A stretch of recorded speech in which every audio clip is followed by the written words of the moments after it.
Namaste, namaste. Krishna sir. Namaste, good morning everyone. Saudari sir. Krishna sir आएर बसिरहनु भएको रहेछ. Hello, Krishna sir. Namaste. Namaste, good morning. Krishna sir, namaste, namaste. एकदम मैले सुनिरहेको छु, म्युजिक इन्जोय गरिरहेको छु है प्रकाश सर. नमस्कार सबैजना, नमस्ते. कृष्ण सरको आवाज सुनिएको छैन. हजुर सुनिएको मैले छ बोलेको सुनिरहेको छैन. मैले सुनिरहेको छैन. I can hear you well. सुनिएको छैन सर आवाज. मैले सुनेको छु कृष्ण सर सुनेको छु मैले तपाईलाई. I can hear you guys. मेरोमा हो. प्रकाश सर पनि सुनिएको छैन त. Prakash sir I can hear both of you. उताबाट यता सुनिएन. I can see and hear. Prakash sir सुन्नु भएको छ यहाँले मलाई? तपाईलाई मैले सुनेको छु. कृष्ण सर सुन्नु भएको छ मलाई? सुन्नु भएको छ? हजुर, यस, सुनिरहेको छु. ओके. मेरो ब्याकग्राउन्ड छैन, मेरो यो लिनक्स मिन्ट हुन्छ, अलि अप्ठ्यारो रहेछ यसमा. ठीक छ, फ्री नै छ, राम्रै. Dr. Balu, I think he is in evening time, right? Yes, it's evening. Hello, Dr. Balu. Dr. Balu, namaste, namaste. Namaste, good morning.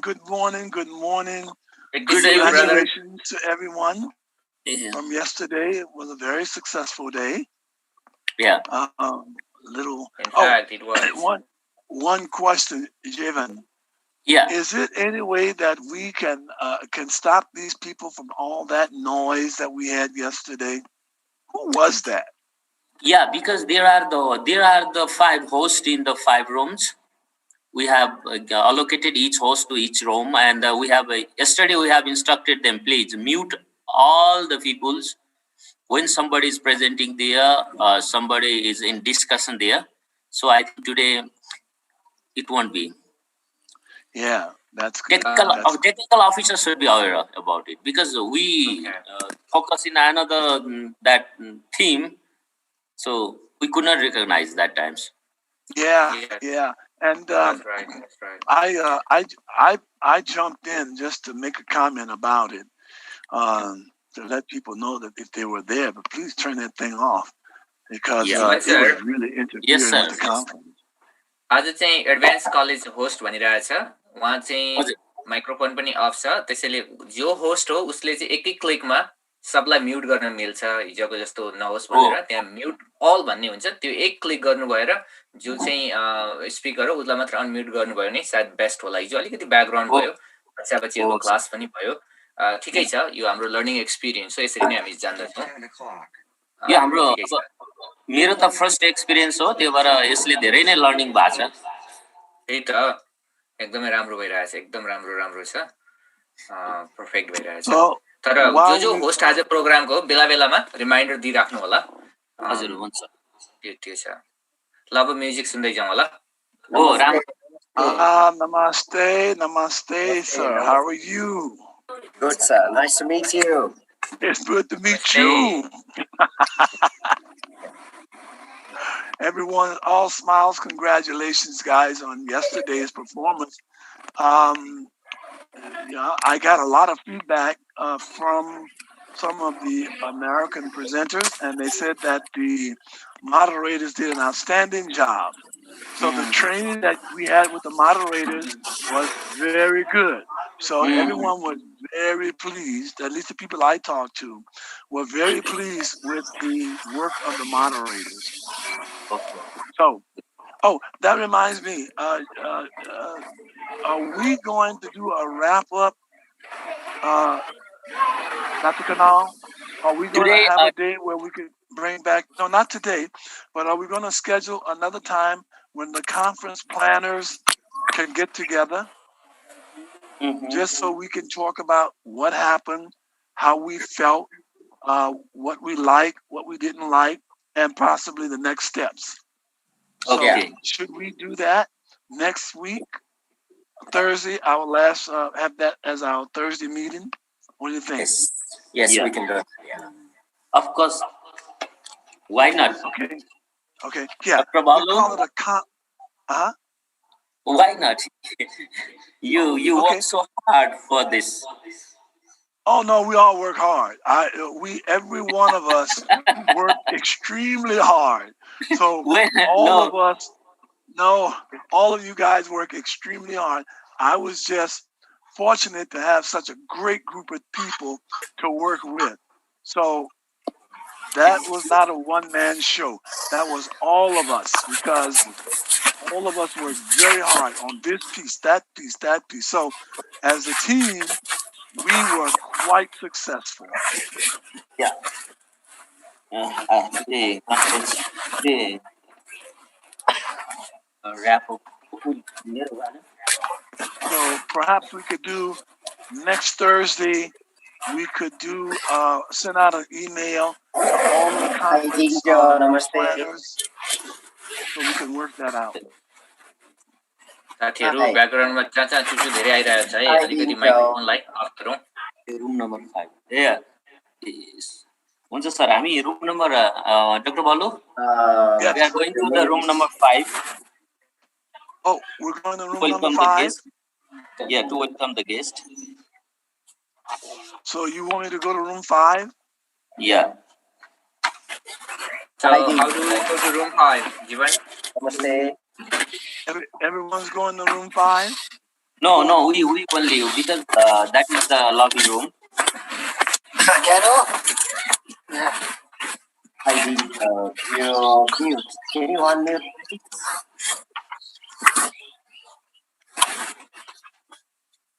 Computer बन्द गर्दै बाबु है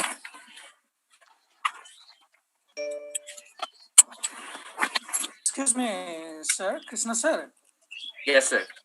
So यो ब्याकग्राउन्ड नोइज एकदम बढी आइरहेको हुन्छ हामीले सुरुमा अलिकति इन्स्ट्रक्सन गर्न पर्यो अब कसरी गर्न सकिन्छ कि म्युट प्रोग्राम जो होस्ट गर्ने हो उसले चाहिँ सुरु गर्नुभन्दा अगाडि सबैलाई भन्नुभयो हुन्छ माइक्रोफोन म्युट गरिदिनु भनेर अथवा जो चाहिँ प्रोग्राम होस्ट यो जुमको होस्ट हो उसले एक क्लिकमा म्युट अल भन्ने हुन्छ त्यो बटन थिचेपछि सबैजनालाई म्युट हुन्छ जो बोल्ने हो त्यो बाहेक त्यो अहिले एकजना मात्रै सँग छ एडभान्स कलेजसँग मात्रै छ होस्ट जसले लगइन गरेको छ एडभान्स कलेजको युजर नेम पासवर्डबाट उसले मात्र सबैलाई म्युट अल गर्न सक्छ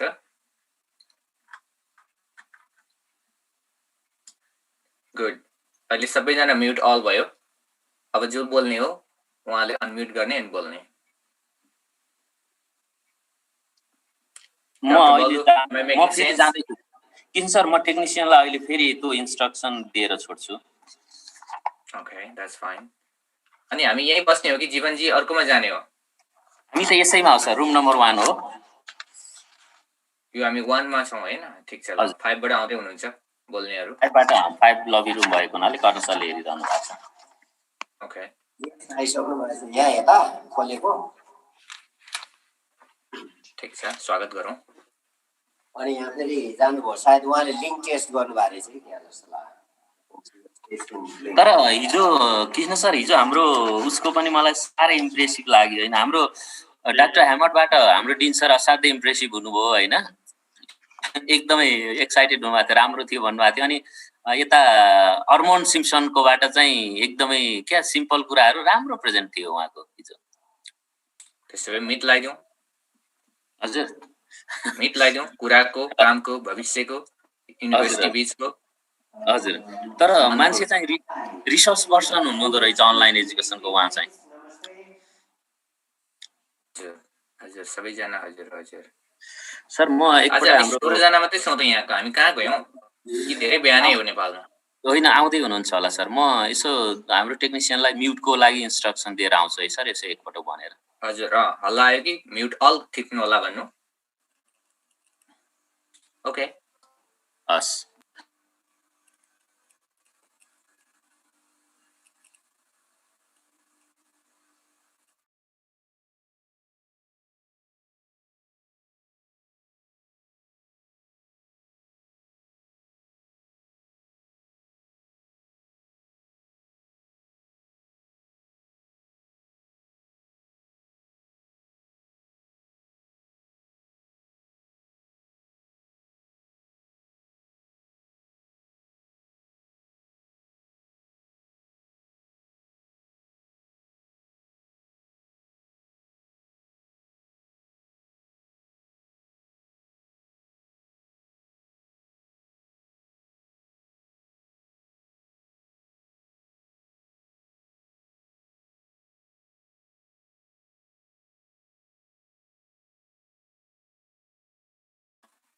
प्रोफेसर डिङ जो चाहिँ रुम नम्बर 5 मा हुनुहुन्छ यता एन्ट्री गर्दै हुनुहुन्छ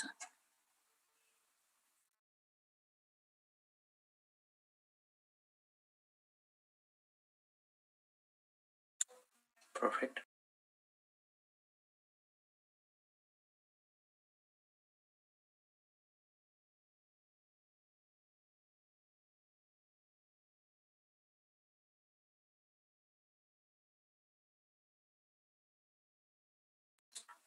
And it still looks like 9 minutes away from happening. So probably we can play that background music to continue the energy. Yes. Probably the background music in a low volume.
Krishna, sir, good morning.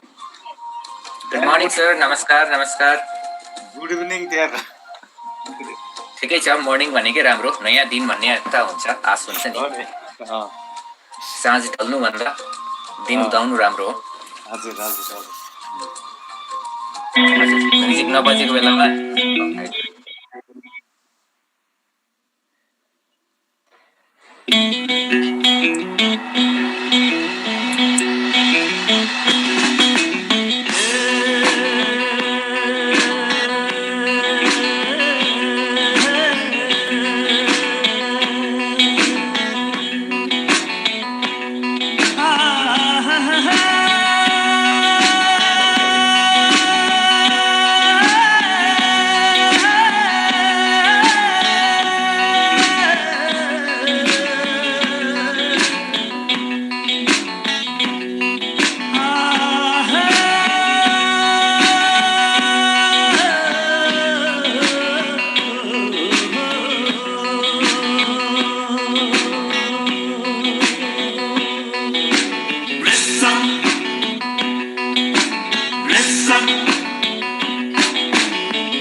जाङमा रेशम good बनाइ बस्यो तिते जो बारुला हो रेशम नक्कले आँखा नझिम्क्याउ मलाई रेशम नक्कले आँखा नझिम्क्याउ मलाई रेशम यो माया सम्झिरोइ हिँड्ने पारुला हो रेशम रोइ हिँड्ने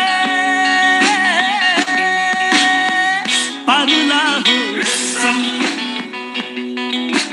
रेशम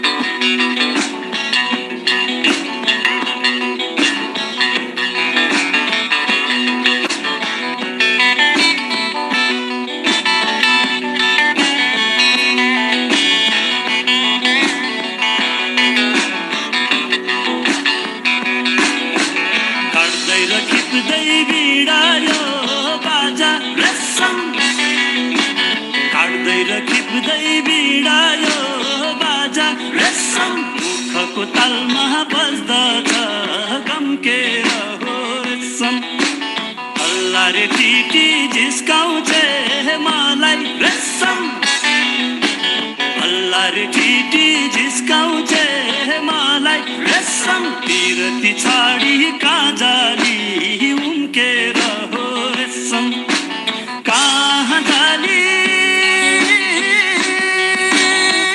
उम्केर हो रेशम रेशम रेशम रेशम रेशम रेशम रेशम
कर्ण सर होस्ट मलाई रिटर्न गरिदिनु त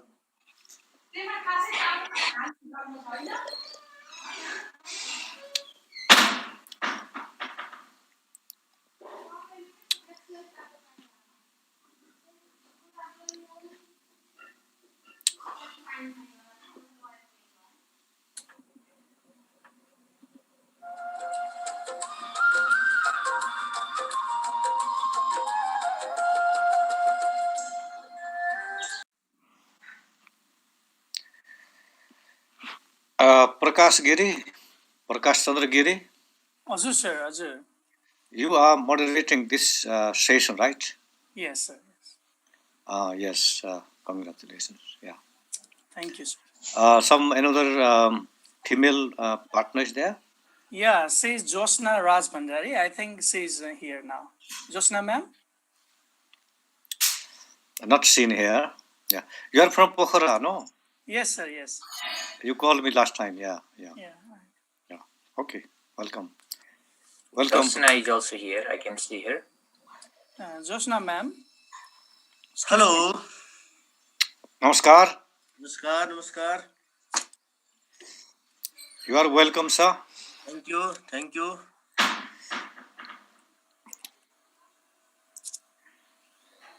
So, is everybody fine? Of course. Yeah, you are fine. Almost fine. Almost everyone is fine. Yes. Yes. Okay. You know, Krishna Vista is there. Yeah. Professor Morgan. I'm listening you, sir. Good morning, everyone. I'm here. Professor Bhandari is there. Yeah. Balmukunda Bhandari. Sir. Yeah, I saw his name is one of the panelists. Yes, sure. Yeah, Harry Vandari is one of the panelists, right?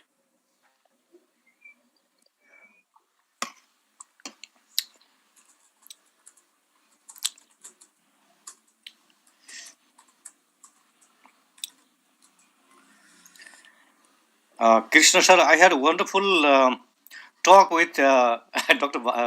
Mr. Bhandari, Harry Bhandari. Yes.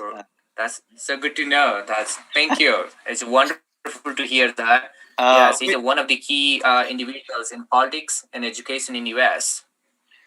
We were talking particularly about for Nepalese American.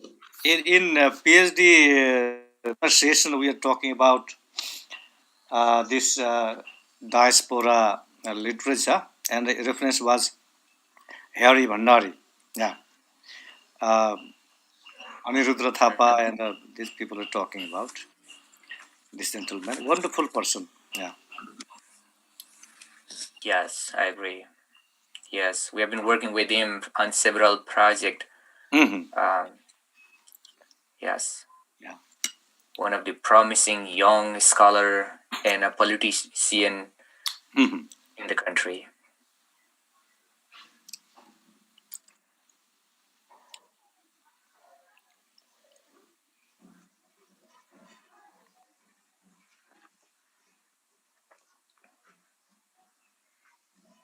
Are you in touch with Subharaj Rana Bhatt? Doing almost completing his PhD from El Paso, from Central Department of English. Is there? Yes, I am in touch and other couple of colleagues. Devendra sir, can you give me the co-host here? Devendra sir.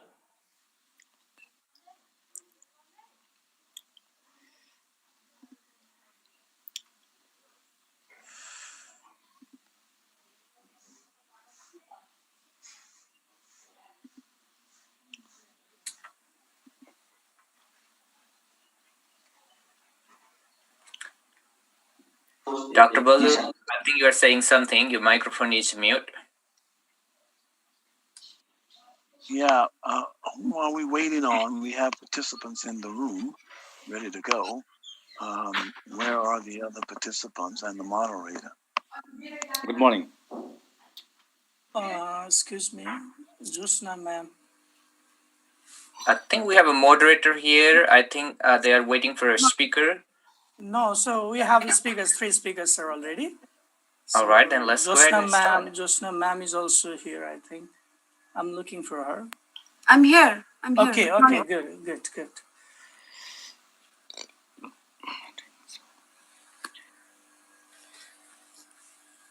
Professor Dingzo Carries is supposed to join. Yes, Say is already here, sir. Says. I'm talking with her. Yes. I'm here. If you're looking for Ding Joe. You are welcome.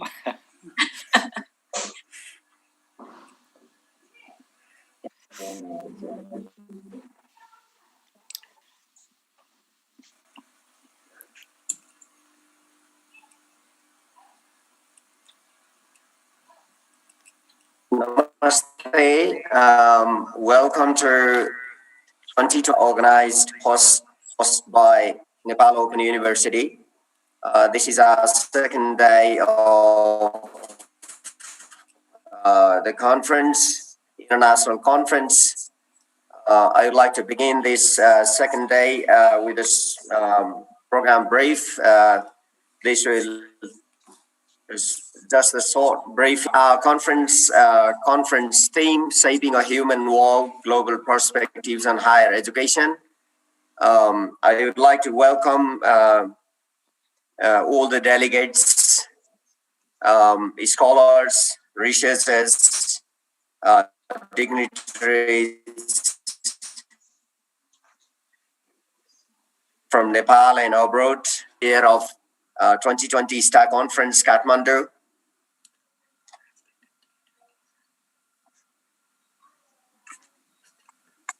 Conference convener, conference attendants, Honorable Vice Chancellor of Nepal Open University, Deans of Nepal Open University, program coordinators, and all our colleagues.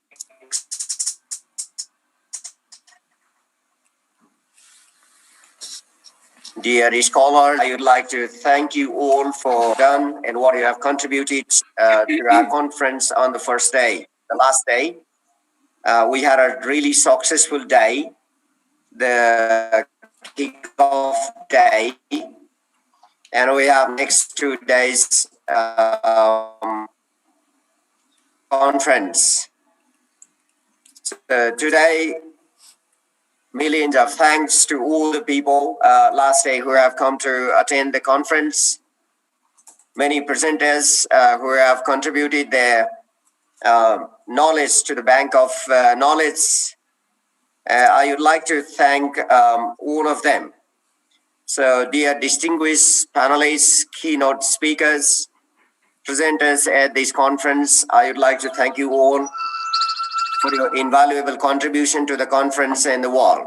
Your contribution will make a difference in shaping a human world that we are hoping to see in the days to come.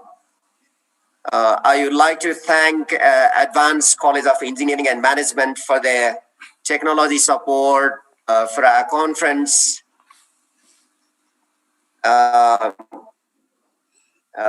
Then I would like to thank all the IT persons who have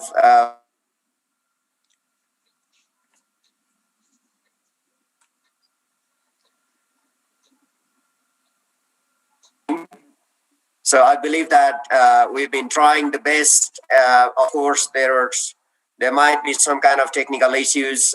This is the first experience we've been learning something from this conference and mega event, international event, online event. So amid this COVID-19 crisis, the situation when the world is struggling to defeat this new disease, teachers from their place have played a significant role to transform their ways of teaching as they need it, their students need it, as their parents need it. So whatever they had in their hands and wherever they are with without the internet and computer, teachers explored their strategies to support their students, like community-based teachers mobile team visiting students' family in rural Nepal, use of loudspeaker in rural India to teach whole community students, radio and television teaching in many African and Asian developing countries, including Nepal. So teachers have done huge jobs in this crisis. And teachers in urban areas, they have got access to technology, and they have learned new ways to use web technologies, and they have learned new pedagogy for online and distance learning. This is to mitigate the crisis. However, a large number of students, that's the example of Nepal particularly, who are living in remote villages where they have no internet, no electricity, no computer, no television. They are unable to experience online education. So in the context of Nepal, where only about 4% of the total government schools, we have about 28,000 schools across the country, only 4% of them, and only 22% of the total private schools. There are about 7,000 private schools, and among them only 22% of the total schools have computer labs. They are available for educational use. And there are millions of students have been forced to stay home away from school. This since March in Nepal. So this 2020 conference, ISTA conference, has brought together a number of research reports to share with policymakers, governors, executives. We have conducted at Nepal Open University, and we have many other scholars from other countries presented last day, and we have many others presenting this afternoon, this morning, and will be tomorrow too. So scholars, they will have a lot of parallel sessions this afternoon. We have panelists from Nepal and abroad to share their experiences and ideas. So we have keynotes this afternoon too. Particularly immediately after this, so opening of today, there will be panel discussion focusing on language education, policy and academic transformations. So our panelists are here in this hall. So I would like to welcome you, and we have moderators. They are ready to moderate the session. And we have parallel sessions. In the parallel sessions, there will be 4 rooms going on, room 1, 2, and 3. And our research papers, there will be scholars presenting from Nepal and abroad. And then immediately after the parallel session, there will be another panel discussion on online and distance learning technologies. We'll be waiting our panelists to discuss on that and get some ideas and learn lessons from them. And then immediately after that, we have a parallel session again. That parallel session, again, the research papers from scholars. And after that, we'll have 30 minutes of research study lunch break. And in that lunch break, that will be led by Dr. Keith Wright from USA. So he has prepared, he has worked really hard work to prepare this cultural showcase, Nepalese cultural showcase. I would like to thank him for his hard work for the last 2 years. So to reflect Nepal's culture, arts, literature, so across the world, to share with the world. Thank you very much. And then after the lunch break, we have session 3. That will be again panel discussion. And then panel discussion will be followed on internationalizing higher education in the 21st century. And then lastly, we will have the keynote before the last parallel session this afternoon. So thank you so much. And I would like to welcome you and say namaste and have a good day. Thank you all. So now it's over to our moderators. Thank you very much. Have a good day. Thank you, Dr. Rana. I hope I'm being audible. Am I audible, sir? Yes, Okay. yes. Namaskar and a very, very warm good morning from Nepal and good evening must be there in America. I would like to welcome all the audiences here, the respected dignitaries and our three esteemed panelists for today's panel discussion session. This is the first panel discussion session of December 7, the second day of STAR Conference 2020. I am Jyotsna Raj Bhandari, an MPhil scholar from Nepal Open University and your moderator for this session, along with my dear friend Mr. Prakash Chandragiri. He's also an MPhil scholar from Nepal Open University. So first of all, let me introduce the topic for today's panel discussion session. It is language, education, policy, and academic transformations. But before moving on with the actual panel discussion session, I would like to request my co-moderator, Mr. Giri, to put for the housekeeping rules for this particular session. So over to you, Prakash sir. Thank you so much. Thank you, Josna ma'am. I'd like to introduce myself as well. I'm Prakash Chandragiri from Pokhara, Nepal. I'm an MPhil scholar and a confident scholar. So I'd like to welcome you all warmly, personally. And then, first of all, I'd like to keep some housekeeping rules to make our program systematic and organized. So first of all, we'd like to request all the panelists to keep your views on the theme you have organized for today. And secondly, each panelist will be asked a question turn-wise, and you will be asked to keep your opinions and views and sharing for 3 to 5 minutes for each questions. And it is requested to keep all the audience, your mic muted, please. You watch and listen very carefully.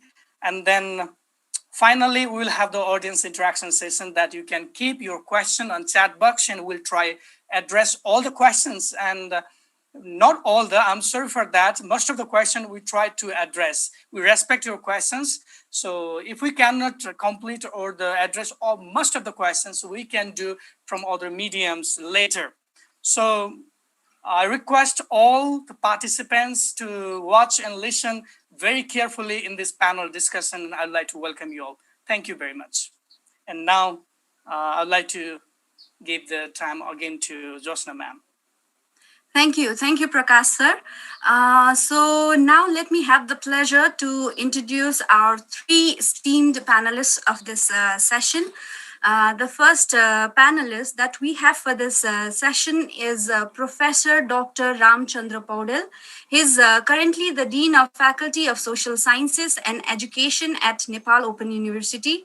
He has contributed to the development of research guidelines at University Grants Commission Nepal. He's also responsible for credit transfer and accumulation policy at Tribhuvan University. He's also an expert of the Tribhuvan University Service Commission Evaluation Committee. He is an editor of UGC Journal and Crosscurrent. He has done his PhD in English at Tribhuvan University, Nepal.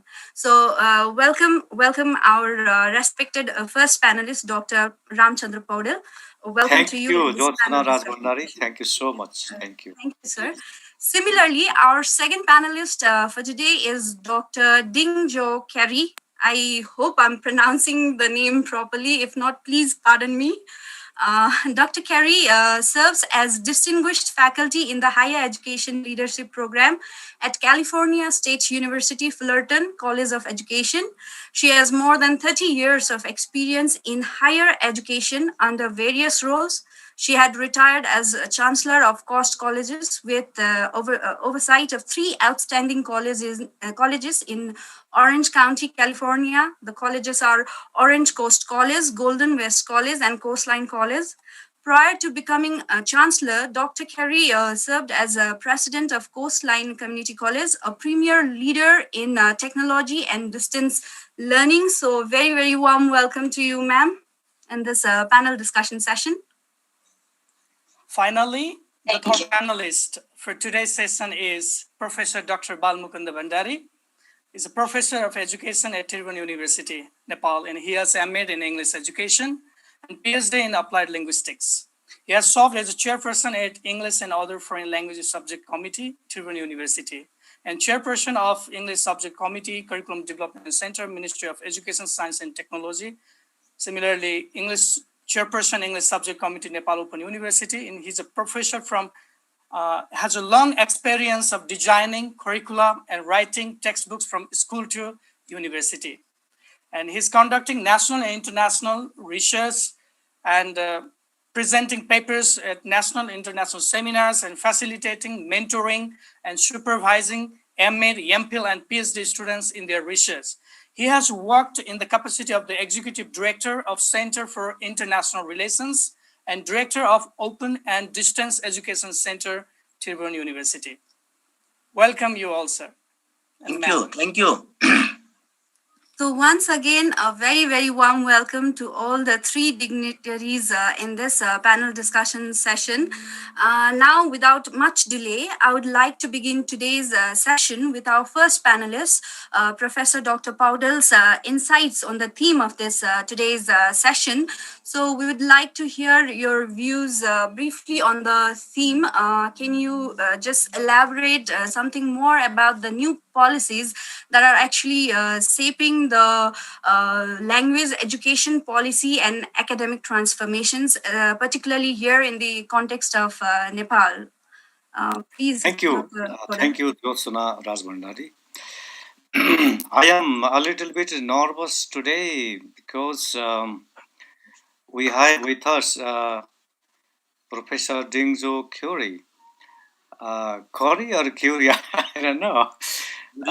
Yes, she belongs to CCCC, 4 Cs, Chancellor of Coast College Community, something like that. So having so much experience, yes, I'm trying my best. And Professor Bhandari, it is his comfort zone to talk in today's session, but I am, from my experience at Nepal Open University, I am trying to share some ideas. Yes. In language, in Nepal, there are 123 different languages.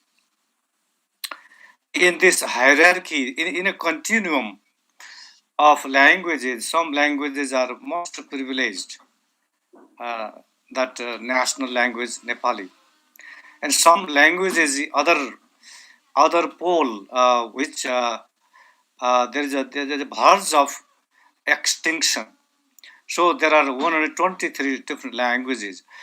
For me, the contradiction of language is that on one hand, a person is considered qualified if he is well versed in English only zone. She is likely to get a job very easily. If a person doesn't have that language in USA, English and Spanish, if they speak, they are considered better for employment. So the contradiction is that in a Tower of Babel, God made all the people not understanding others' language. They had to make use of the signs and symbols that, lack of lingua franca. They are unable to kind of communicate each other. But another side, we have to think of the linguist side, extinction of different languages and culture. So the contradiction is that on the one hand, we need job. We should understand in Nepal, Nepali, national language, internationally English, linguistic imperialism, people would say. Another is we have to preserve the language. This is the contradiction of language policy. On the one hand, languages should be preserved. On the other hand, people should get job. So we are in this kind of dilemma about language policy thing. So today we are here in this seminar also, in conference also, we are trying to speak English so that people can understand us globally. That is perhaps linguistic imperialism. So this is a very crucial thing in Nepal. And about academic transformation, what I would like to share, there are different types of higher education. One is digital transformation. So one of the professors in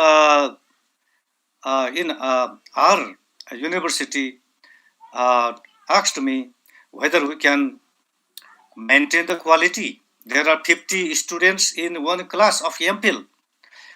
I replied him, yes, of course we can do.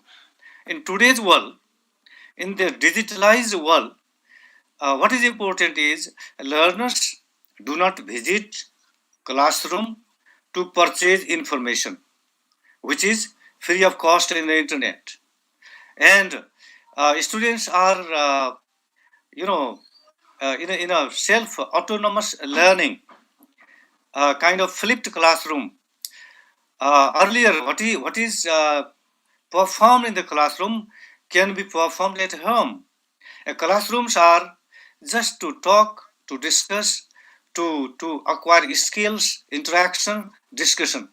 So, for this reason, there should be digital transformation, digital skills, 21st century skills, media, ICT, literacy, not just downloading information, but creating, constructing information for presentation. So, in that sense, today we are, after this COVID-19 pandemic, there is a shift from, brick and a mortar classroom to the sky classroom, the virtual classroom, where we have ample opportunity to discuss, to acquire, to certain extent, the skills in the virtual classroom. And we in Nepal Open University, we 50 students get admission in MPhil programs, and we encourage them to have this Heuta Goji, pedagogy, cybergogy, instead of kind of pedagogy, what is traditional. This is digital transformation, but it is a great challenge in front of us. There's a great challenge. There's a digital divide. There is a large number of people are beyond the reach of the internet. So this is a great challenge, how we can accommodate such people in the mainstream of higher education. There is a great challenge in front of us. So some of the students in Nepal Open University unable to submit their homeworks, assignments, since they are out of the reach of the internet. This is a great problem. Another is the social transformation. After digital transformation, higher education, there is social transformation. And scholars like Henry Giroux and Paulo Freire, they talk about the class in the classroom. The not just digital divide, there is a class, the poor and the rich. The poor are getting poorer because in today's world, few people control through the technology. Maybe Zoom, maybe Microsoft Teams, maybe Apple, maybe Samsung. So this oligarchy, we were talking last conversation about that. So there is a chance of controlling through the corporatization. Few people will govern, rule the entire globe through this technology.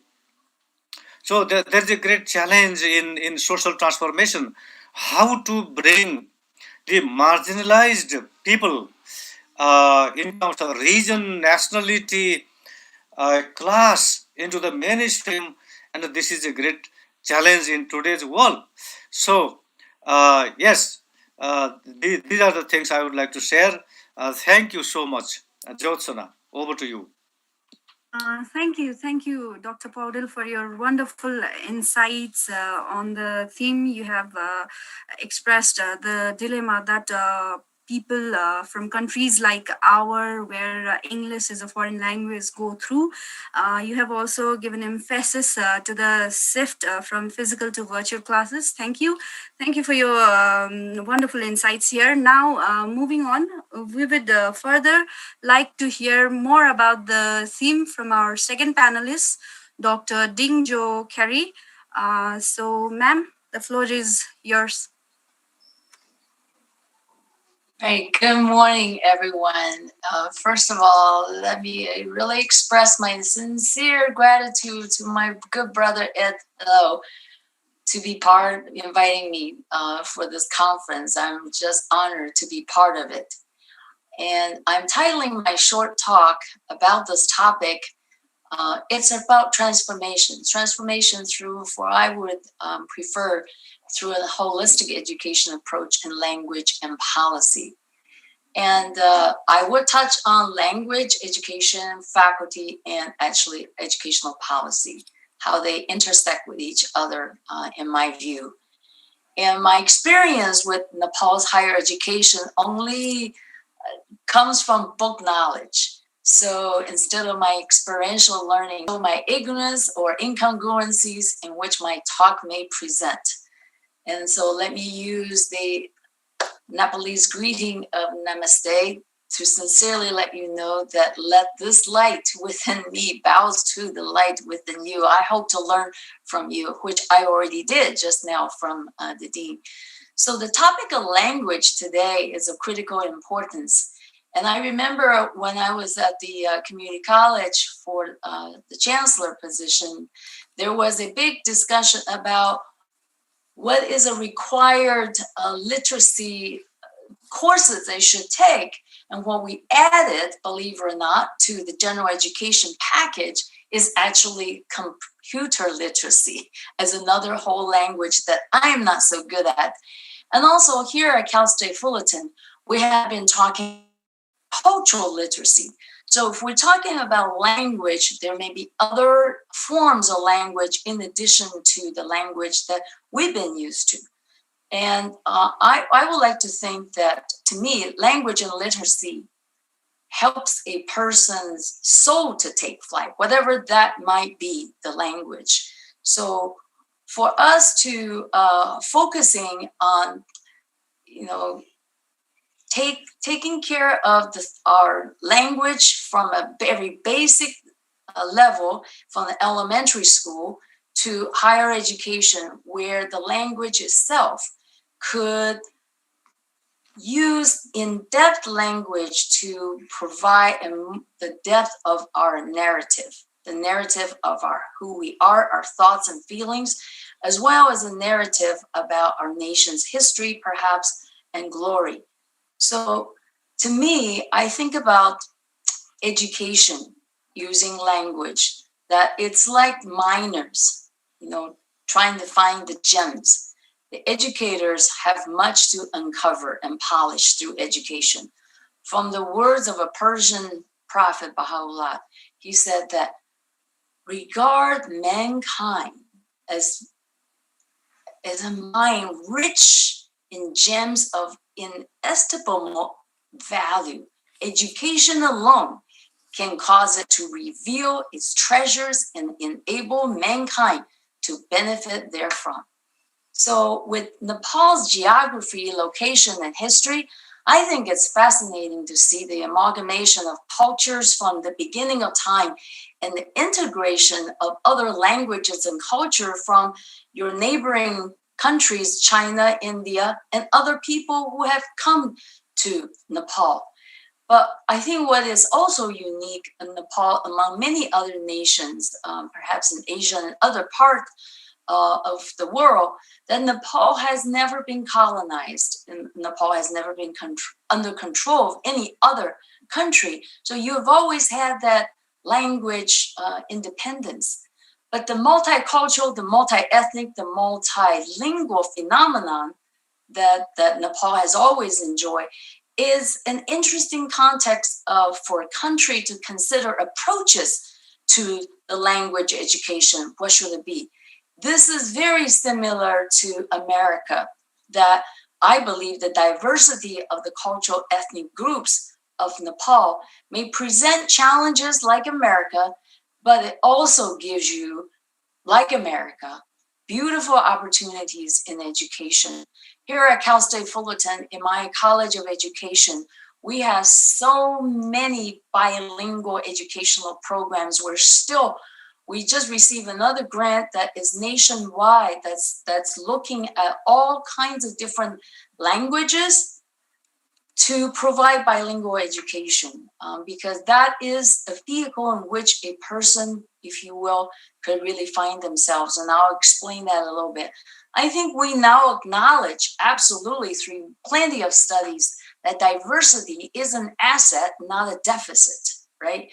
That the language and the ethnic diversity are ideal contexts for us to find and work toward this unity and diversity.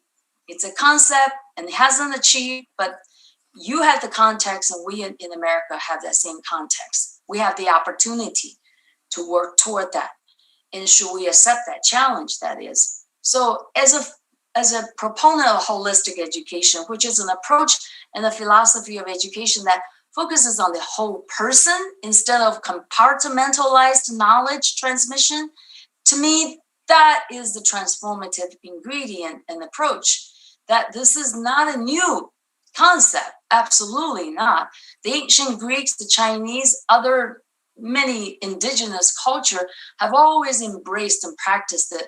For Nepal's education that started in spiritual institutions, most likely would understand this holistic concept very well, So I think the essential principle is to help each person in human connections through whatever language that is the vehicle that we can make those human connections in the family, in the schools, in the community, and to value the internal and the external piece for each student. That's, I think, is where transformation actually happens, internal of every single student. So all of which depend on the quality of the education we provide. I just heard my friend talked about Paulo Freire. I would also quote him. He's one of my heroes. That language is never neutral, right? The teacher is, of course, he described it as an artist, but being an artist does not mean that he or she is going to make the profile or shape the students, but the educator as an artist does the teaching is to make it possible for the student to become themselves through the vehicle of language. And we are not educating the physical, but rather the spiritual part of the human being. And again, like I love Paulo Freire, in case you didn't know that he beautifully described as an example when he said, I just love the way he described it. He said, reading is not walking the words. He said, but grasping the soul of those words. So how do we make the language education come alive? Higher education in America during the past 6 months, as referenced about the pandemic, has been issues related to safety, the technology, and the ugly truth of historical or systemic racism that has been embedded in our structure, in our curriculum, in our outcomes. And the Leadership Institute for Tomorrow, which is the Leadership Institute that I direct, we host an annual and we host monthly CEO circles for Asian Pacific Islander presidents and chancellors. Well, this Friday, it's only 2 days ago, we hosted one on Friday. And you know what? The hot topic for the president was about how do we assess the students that have been impacted by the pandemic, and how do we also, another hot topic was how do we demonstrate the commitment to the social movement or transformation through social movement inside the academy. How do we achieve that? How do we demonstrate that? How do we move toward justice, equity, and inclusion? And the interesting thing that came to the conclusion I want to share with you is that the conclusion, how the transformation happens. Yes, presidents and chancellors admit leadership does matter. However, the leadership rests on faculty leadership. That was a conclusion that came to 2 days ago. And faculty, as part of the narrative of the session topic, is also part of today's topic. And I want to come to this point, the intersection of that transformation with the importance of faculty and faculty leadership. So how does faculty have to do with academic transformation? I would say everything. They touch our students' lives every single day.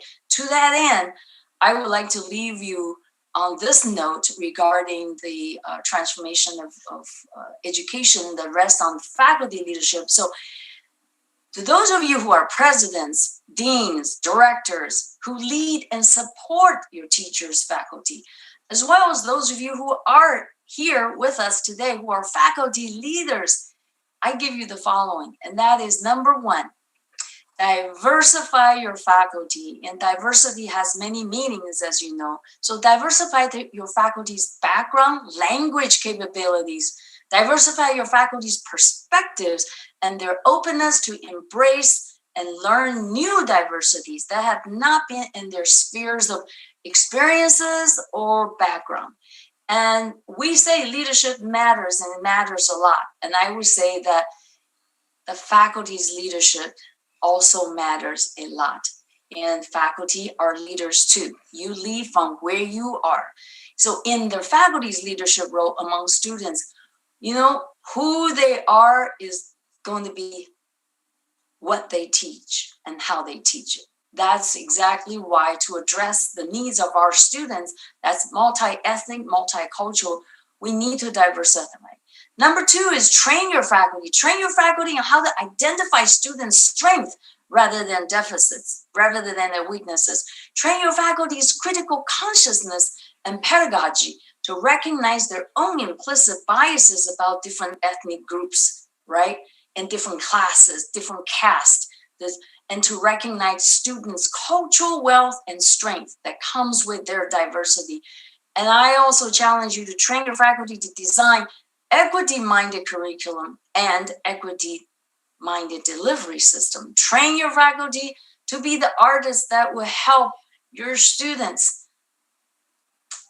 to connect them, to connect them with their souls, with that spirit inside, rather than the scores of their tests. And then train your faculty to inspire your students with divergent thinking, with creativity, with innovation, that don't make them the prisoners of tradition and the past practices.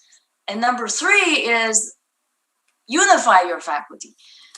Many faculty are very individualistic, right? We are the kings and queens of our classrooms, so nobody tell us what to do. So unify your faculty to integrate their multidisciplinary expertise and learning communities for students, and unify your faculty to collaborate on their collective curiosities and research.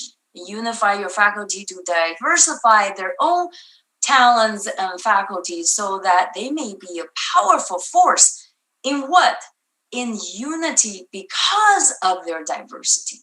Number four, I challenge you, please, to empower your faculty to have freedom to design, to deliver, to develop new ways of instruction. Empower your faculty to engage in your institutional planning and decision making.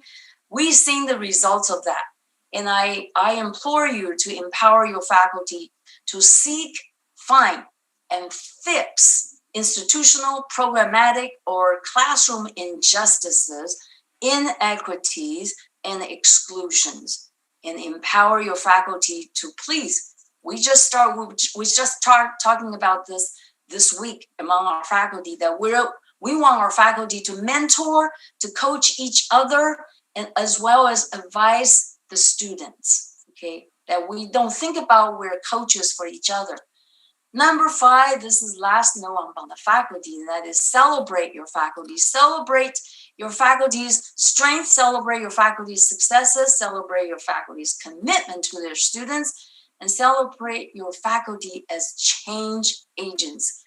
And how you celebrate that, you can find creative ways of making that celebration.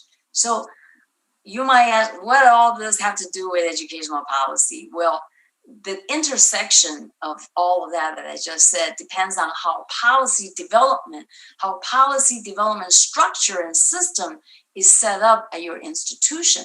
There may be existing policy that actually prevents you from doing any of the above that I just mentioned, and every policy is an expression of your value.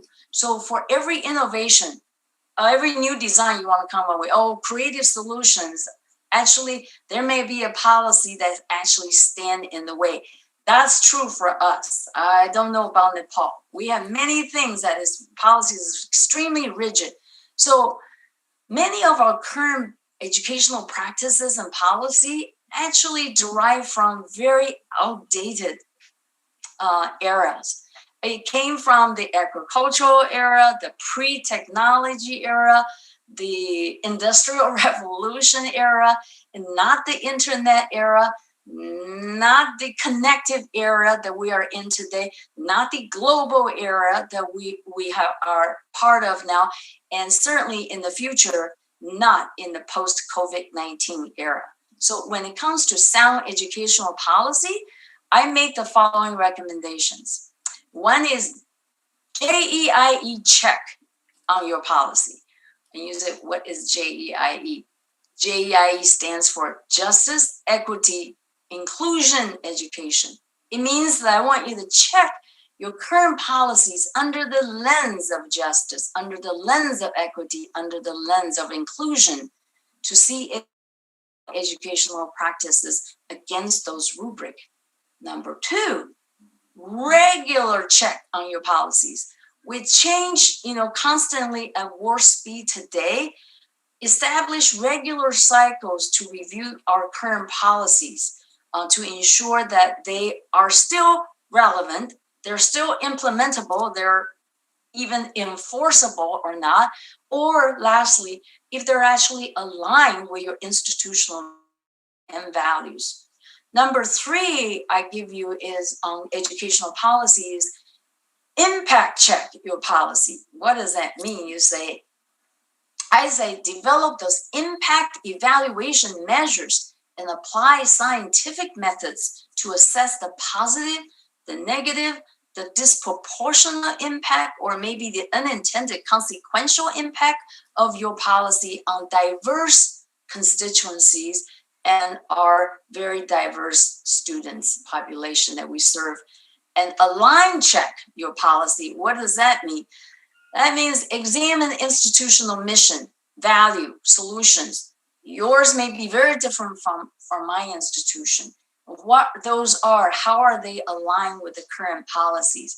I gave my student the other day an exercise to check, and I said, dig out your own college's policies and do an alignment check with what the presidents are saying, get the speeches and look at the policy and look at what the faculty leaders' agenda. And they found that amazingly the mismatch of this alignment.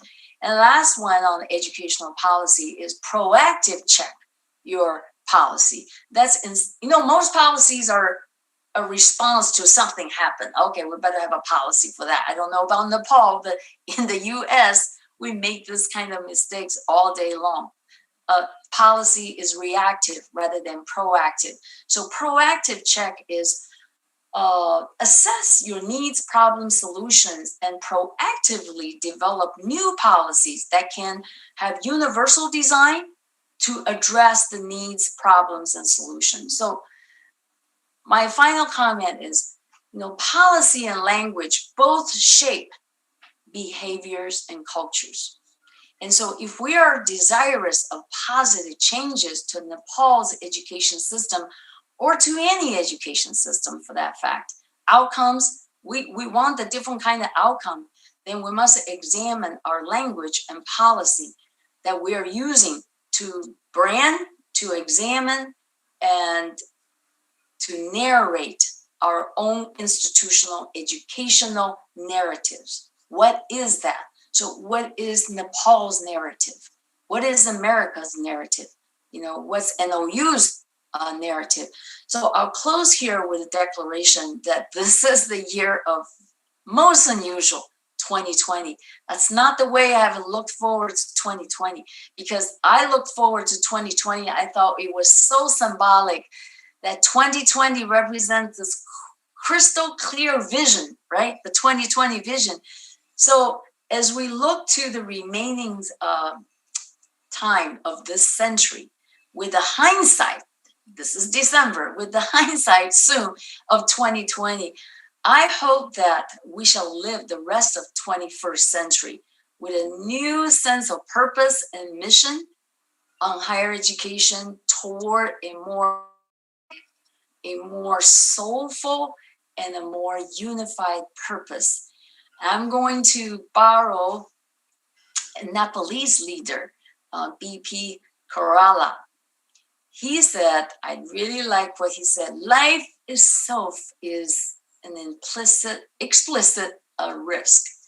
And the significance of life depends on the commitment of a purpose. So I'm so glad I have the opportunity to share my thoughts. And I would invite all of you to let's commit a purpose of transforming Nepal's, America's, the world's education system toward a justice, equity, and inclusive education system for all. Thank you very much for giving me the time. Thank you, Dr. Carey, for your valuable insights here, especially for sharing your experiences in higher education and leadership, various leadership roles. We are very grateful for your suggestions. These are very useful suggestions in our context. So now we would further like to hear something briefly more about the theme from our third panelist for today's session, that is Professor Dr. Bal Mukunda Bhandari. So, sir, please. Okay, Dr. thank Bal you. Mukunda Bhandari. Thank you, Jyotsna. So the question of language policy and academic transformation is very much crucial for the country like Nepal, where many languages are spoken and where there are many ethnic groups. As the figure was already mentioned, so 123 languages, and recently Language Commission has found 6 more languages, and then 125 more than that ethnic groups. So and different ethnic groups having different languages. So and in such a case, this is a very important question. And further that, so in Nepal, geographically, it's not a big country, but there are many languages and which are very much scattered and intermixed. So the situation of languages in Nepal is not like in some countries where a particular language is spoken in a particular region and another language is in another region. So this happens in many countries. But in Nepal, um, uh, almost all languages are spoken in almost all geographical region of the country. So therefore, this is very important thing to plan language in education. So I would like to begin with the constitutional and legal provisions about the languages in education and in general use. As our constitution respects all the languages as languages of the nation. So all languages are equal. So in Nepal, there is no language which is given high importance, and there is no language which is given less importance. Every language is respected equally. And though Nepali serves as the lingua franca and the official language in the country. When we talk of the education, so up to basic level, one can use or a school can use English or Nepali or the mother tongue of the students. So it is said that it is the students' right to get education in their mother tongue. And then secondary level, either English or Nepali can be used, and higher education English and Nepali can be used. This is the legal provision of education, language in education in Nepal. So when you talk of the medium of instruction in Nepal, so we have mostly Nepali in the school level, but many English medium schools are coming, and almost all the private schools are using English as medium instruction, and the government funded schools are also turning to English medium. So in one side, there is a voice raising to use mother tongue in education, and in the other side, many schools are becoming English medium. So this is the controversial situation in medium of education in Nepal. So in this context, so I would like to mention that the language policy should be rooted from the ethnic groups, from the language speakers, from the local levels.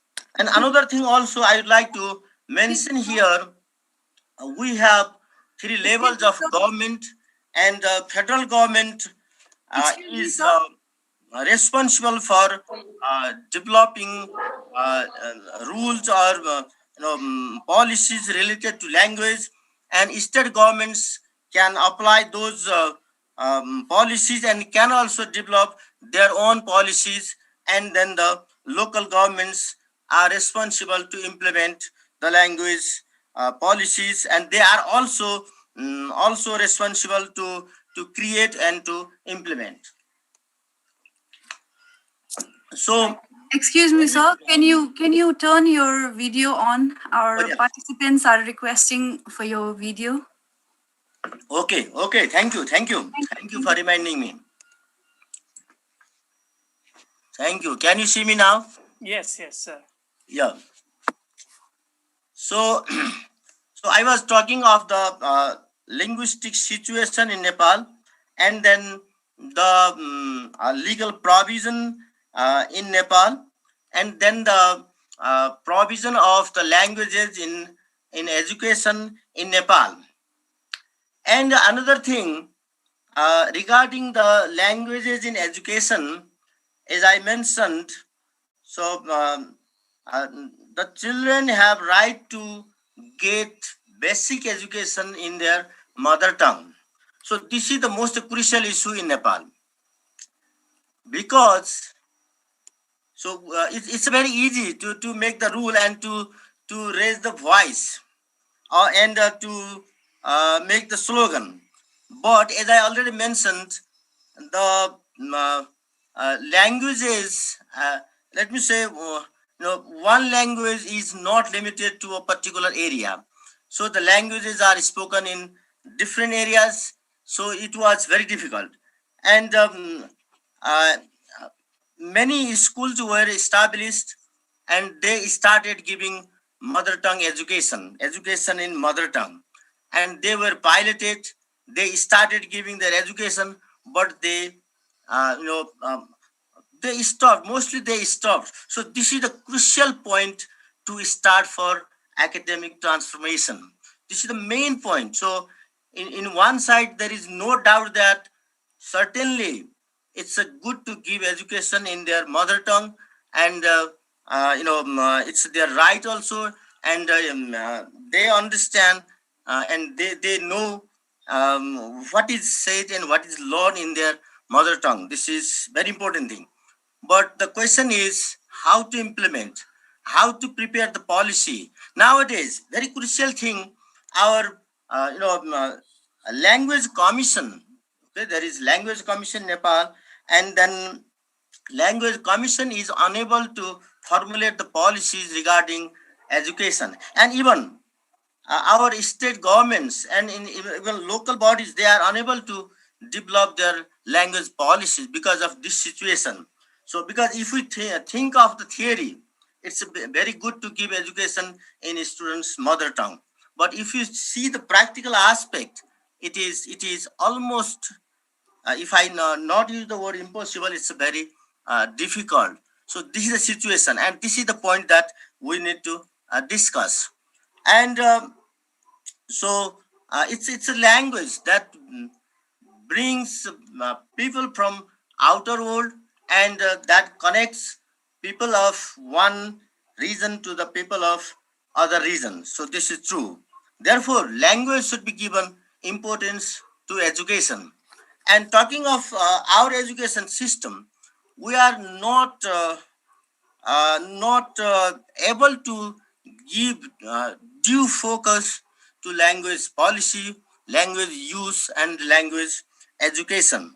This has been noticed, and so I think we need to start the debate that in a country like Nepal, so what could be the best policy of language? Some people are talking of trilingual formula. So the language of the region and the national language, that is Nepali, and international language, that is English. So I think in my this introductory remarks, I think I would uh, say that this is the point we start, and we need to discuss. We need to start our debate from here. So I think I need to say this much in this remark, in this opening remarks. Thank you. Thank you, Professor Dr. Bandari, for your profound thoughts here. It was just great hearing so many fruitful insights from all our dignitaries here. Without much delay, we would now like to move on to another session quickly. So for this session, I would like to request my co-moderator, Mr. Giri, to take the lead. So over to you, Prakash sir. Okay, thank you, ma'am. So we don't have much time to address most of the questions, but we have prepared some questions. I would like to start just to please share your views and ideas in 2 to 3 minutes. First of all, I would like to ask Professor Dr. Ramchandra Pavel, sir. So as Dr. Dingju said that we have to train up and inspire to make the holistic and bring the dimension in the university or in academic transformation. So should tertiary institution develop global relationship from several continents to research and international solutions? So what is your view on this point? Thank you so much for your wonderful question. Yes, I agree with Dr. Dingju Khore, whose video I watched in the YouTube.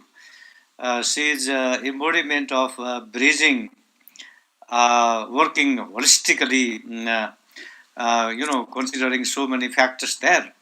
So Nepal Open University should, work holistically, including, the seminars, conferences, bringing so many people together, and should work with gender and class and region and other variables together, and should, as I agree with Dingju Kyori, who said that the teachers should be, faculty should be given training how to do their leadership in higher education setting. So we should work. One entity is not adequate. We should work together holistically, bringing so many variables together. Yes, Nepal Open University also attempts to do, stakeholders, students, Excuse me, teachers, sir. faculties. Could you please Yes. open your video? Excuse me, sir. I'm sorry for that. Could Oh, you yeah. please? Okay. Thank you. So we are trying to work in that holistic way. Yes, thank you. Thank you, sir. Thank you very much for your insightful ideas. So next question I would like to ask Dr. Dingjo. So as you said, to bring the dimension, so what kind of strategies can be applied to bring that international dimension and to integrate to 21st century skills in language education and transformation? Are you talking about integrating the? Excuse what me? was the first part of your question? I may not have caught it. Excuse me? Oh, can you repeat that first part? I want to make sure I heard your question clearly. Okay, so what kind of the strategy can be applied to bring international dimension and to integrate 21st century skills in higher education? I think that some of those I have mentioned before. And what we now emphasize in our College of Education when we prepare students, who prepare future teachers, is one is that cultural literacy that I briefly mentioned. This is one. The other one, I also briefly mentioned this concept of critical consciousness and critical pedagogy, because you cannot teach the teachers so many different languages and culture, right? Because in the United States, with so many cultures, multiplicity of cultures, so cultural competency, it has gradually become a kind of an outdated concept. But on the other hand, is really training our teachers to have that critical consciousness to understand and look for and being able to garner the cultural wealth and strength and the differences and the beauty of what the different ethnic groups bring with them in their students, because we are in the deficit model. So the strategy is really teaching them the tools to recognize the individual students at its heart, and really to treat the students holistically as human beings, not as masses of in assembly lines. What is the most efficient way, to get the students through, not to put through, but more focus on the individual students. So the strategy for us in really gaining a global 21st century transformation, to me, I think this is what we need in the world, is that we have very much have put the soul of our students, even the soul of our teachers. Oftentimes we talk about it as educational leaders. Do we need to put ourselves outside of the institution's door when we come to work, or do we bring ourselves as whole? And do we ask our students to put their culture, to put their language, to put themselves outside of the classroom when they walk in and expect uniformity? And I think that has been a big issue in not recognizing and actually leveraging, utilizing, benefiting from what they bring. And we need to bring our teachers whole inside the classroom. We need to bring everybody whole and really truly understand, how do we integrate the strength? We're still at the very beginning stage of that process.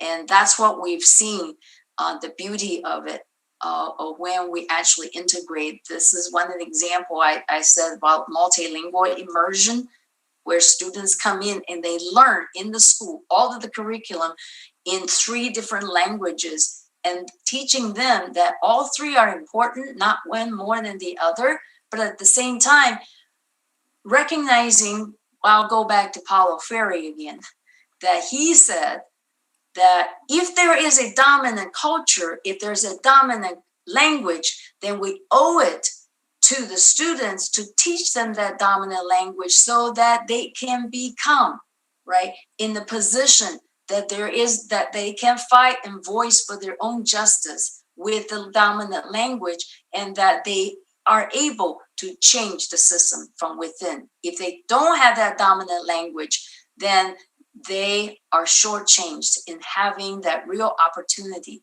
As long as we have that dominance in place, and most countries, I think Nepal is certainly the same, not as different from the United States, that there is a dominant language at play, and we have to teach our students that dominant language as well as welcoming, embracing their own. I mean, that language is just one example. Thank you very much. Thank you for your insightful ideas. So another participant has asked the questions to Balmukunda Bandari sir. So it is considered that children of primary level students should be taught in their mother tongue in the present context of Nepal. So there are different languages in Nepal, but how can the teacher who is on another language can address these to the students who belong to other mother tongue? So how can we solve this problem? So this question to Balmukunda. Thank you. So earlier I said that this is the problem. Okay, this is the problem which has not been solved in Nepal. But the solution could be as you mentioned that how can a teacher whose mother tongue is one, and how can they teach to the students of other tongue in their languages. So in that sense, this is a very difficult question. So, but the thing is that we need to have policy to grow and develop the teachers of the same language. And in many cases, uh, uh, the teachers of dominant languages have learned. They have started learning the languages of the students' mother tongue. So this is also one case, and this is not very easy thing, and I think I cannot give very easy answer to this question, and this has been it has been an issue for many years in Nepal, and we have tried to solve, the policymakers, and they have tried to solve, the governments, different governments have tried to solve, but still not able. But my what I think is it is if we I mean it is not always the case that we teach them in their mother tongue, because this is the provision that they can do. But in all cases we may not be able to do so. For example, in one place there can be children of many languages, let's say 50 languages, 20 languages, children together in one class. So in that case, I think I can give any any right solution now. But for the academic transformation, as which is the theme of our discussion, so for actually for higher level, so we can have shared education, especially international level, as there is a practice in Europe in the name of Erasmus Mundus. So one can complete a degree from different universities so that they can learn different cultures and different languages. And as very rightly pointed out, that the 21st century skills, and most important thing is critical pedagogy, and another thing is respecting all the languages, and more importantly, taking the languages in the class as a resource. So if you take the language in the class as a resource, I think you can solve the problem of pedagogy in the classroom. So thank you. Thank you very much, sir, for your ideas. So we are at the end of this session, so we don't have much time. So we have a lot of questions from the participants. So I request all the panelists to address these questions in other mediums. So we try to do our best. There are some questions. Respect to the audience. So we have got some questions on the implementation of mother tongue education when the campaigns of mother tongue education are sending their children to English medium school. So we cannot address all the questions, but we try from other mediums later talking with the panelists. So we have come at the final point of this panel discussion. So I request to Josna ma'am to lead the final session. Thank you, Prakash sir. There are so many questions in the chat box, but unfortunately, due to the time restrictions, we are not able to address them here. However, these questions shall be addressed maybe in the official website of the STAR conference. So, with due respect, I would like to end this session with a vote of thanks. Thank you so much to all the dear and valued participants and all the respected dignitaries. We also express our sincere gratitude to all the respected panelists for today's session, for sharing your expertise and valued suggestion here in this session. So thank you all. Thank you for being here. Have a great day.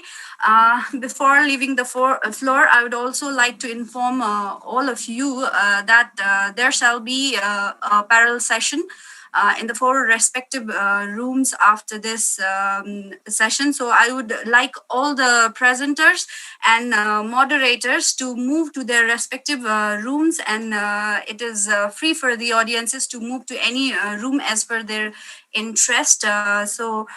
For now, we would like to leave the floor to our moderator of room number 1 for the next parallel session. So over to you, Bolanath sir and Hari Prasad Adhikari sir. And 1 minute, I would like to thank you all the panelists, and you have time to say thank you and goodbye too. Thank you. Thank you. Thank you. Thank you for the opportunity. Thank you. Appreciate it. Thank you. Have a great day.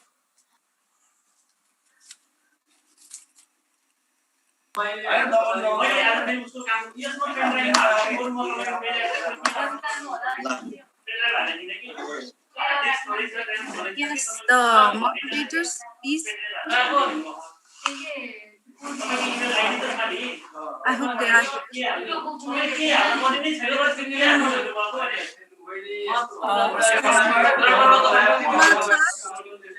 Okay, thank you.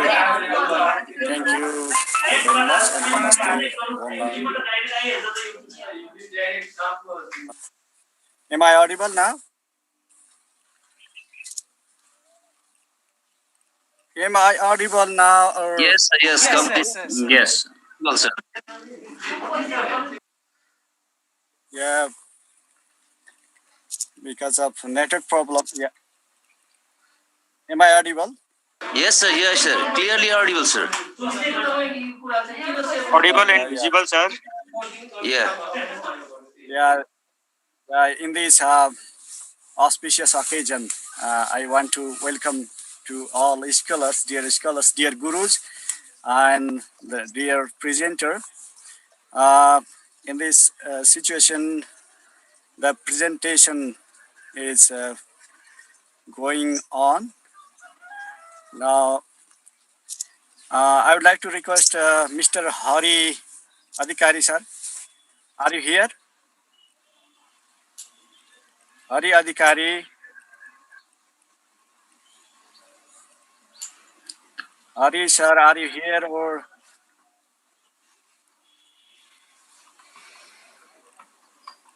Are you here, Mr. Hari Adhikari? Please join in this time. He is also moderator. Hari Adhikari, are you here? Do you hear me, Hari Adhikari? I think he's not here. Yes, sir. Yes, sir. Bola, sir. Oh, Yes. yeah, okay. He's Because of technical problem, I couldn't join in time. Sorry for that. Namaste to all. Prakash sir, Bola sir, Justana madam, presenter, dear presenters, Parmo sir. Namaste to all. Sir, could you please open your video? Video, sir, and source. Okay. Sir, open? Yes, we see.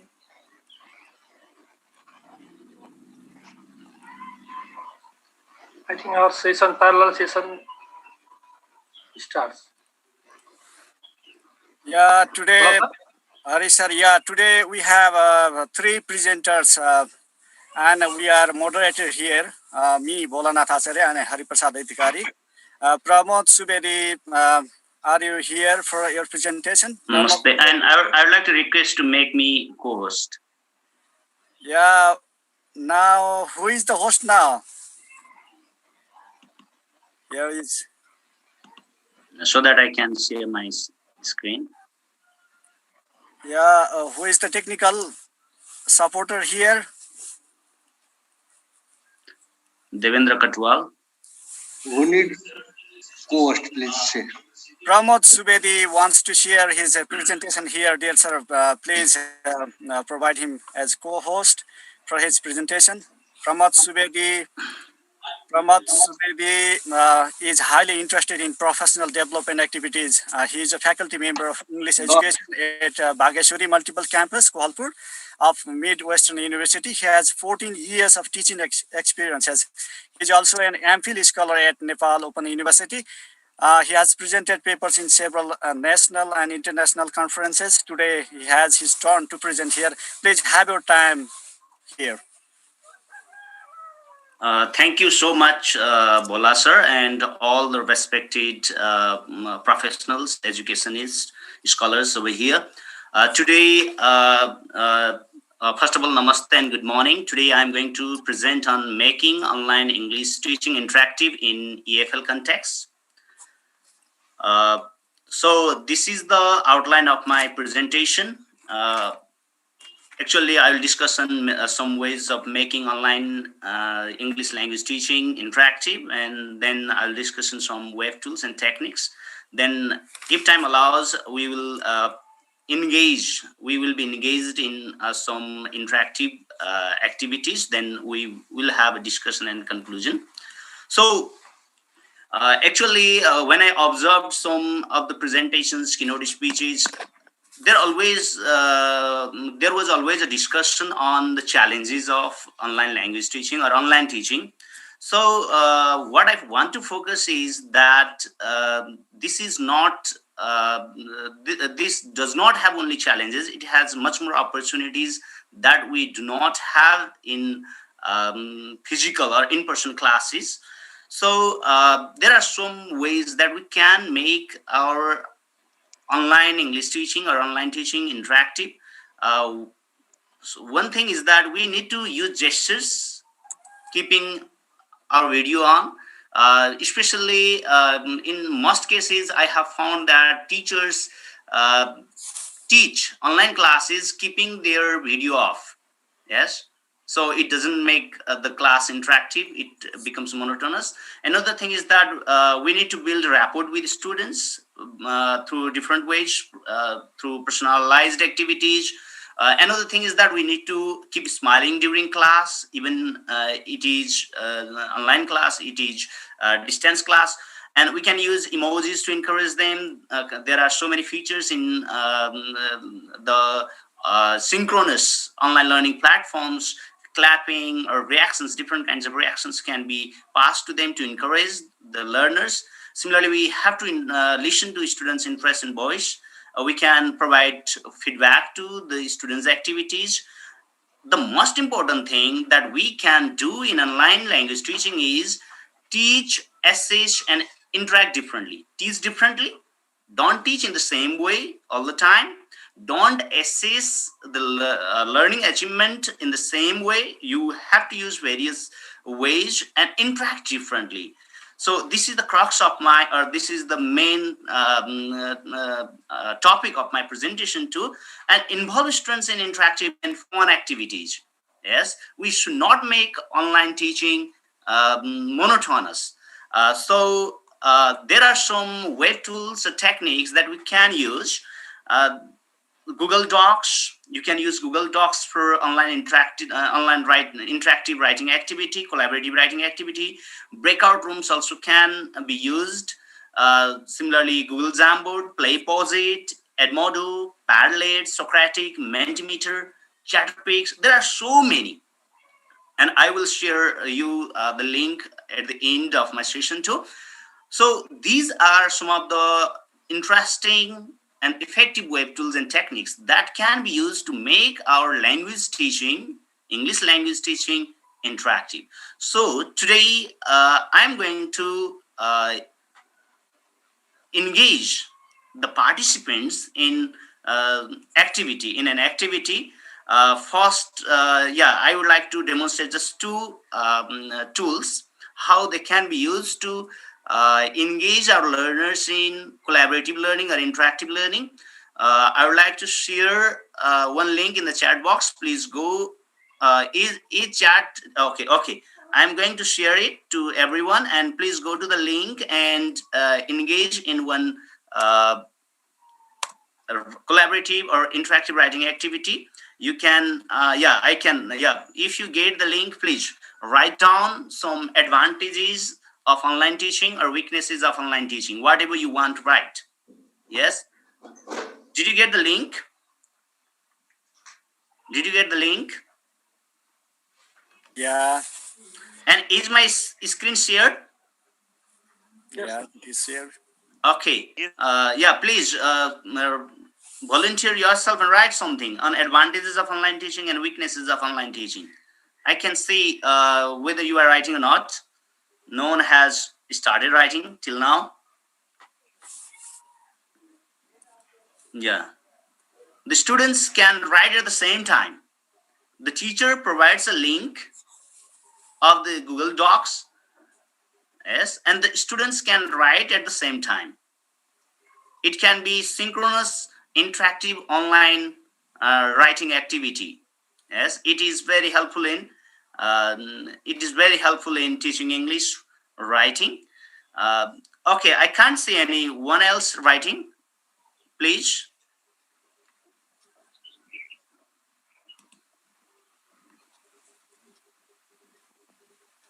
Is anybody writing?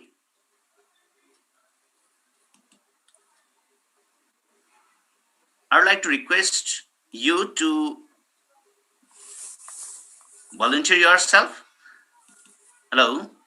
Yeah, if anybody writes, we can easily see. Just for example, someone might write, it is time, time saving, something like that. Or some can write weaknesses. Yeah, students can write at the same time.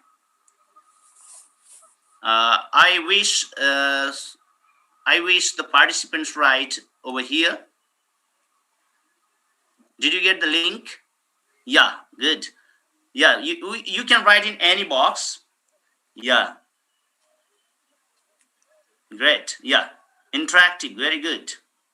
Time saving. I would like to request some others to write weaknesses as well.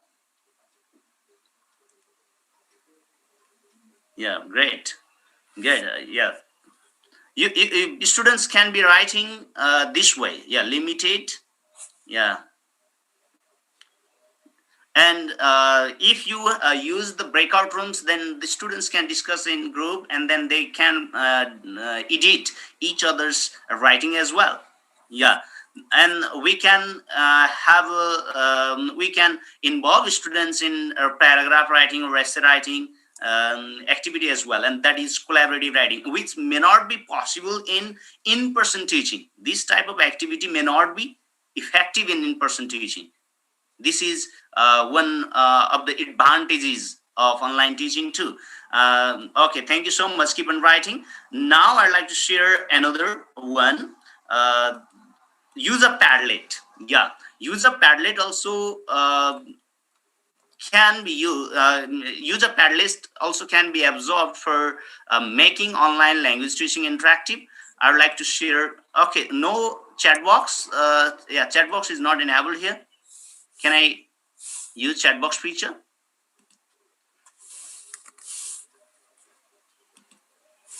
I want to share one link of Padlet. Hello. I'm not able to use the padlock. Okay. So I'm not. I'm disabled to write in chat box. Am I right? Okay, so how we can do in a Padlet? You can create Padlet. Yes, you can write something over here, just like let's share our introduction. I wrote my introduction over here. I have even kept my video, 20 seconds, 22 seconds video here. And then I can share the link to the students. And the students also can go to this plus symbol, and then they can write their introduction, my introduction. Just for example, students can write, yes, for example, yes, Sam can write, hello, I am Sam. Or the students can post their film or video. They can share their voice. They can share their photos. Yes, and the students with this link can see each other's posts, and they can interact. They can pass comments on their colleagues' posts. Yes, and this also can make the classroom interactive. They especially for writing, then speaking activities as well, writing and speaking skills too, regarding English language teaching. So these things can be used, and I could not post the link in the chat box as it is disabled. So there are some references that I used, and you can also use it, references as well as resources for the presentation. You can go to the link given here. I could not share it due to the disability in chat box. Yes, chatting feature is disabled for me. So thank you so much. I think my time is done. So thank you so much. If you have any queries, I would like to welcome, and I would love to address them as well. Thank you so much. Thank you, Pramod Subedi, for your nice and a wonderful presentation. Now,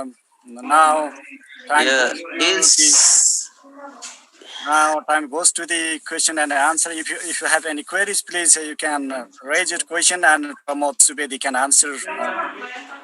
Okay. Hello, Pramod sir. Hello. Namaste. Hello, Pramod sir.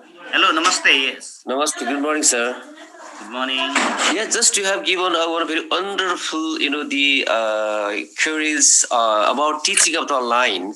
But what my queries is it effective for all the levels of teaching in online or not, sir?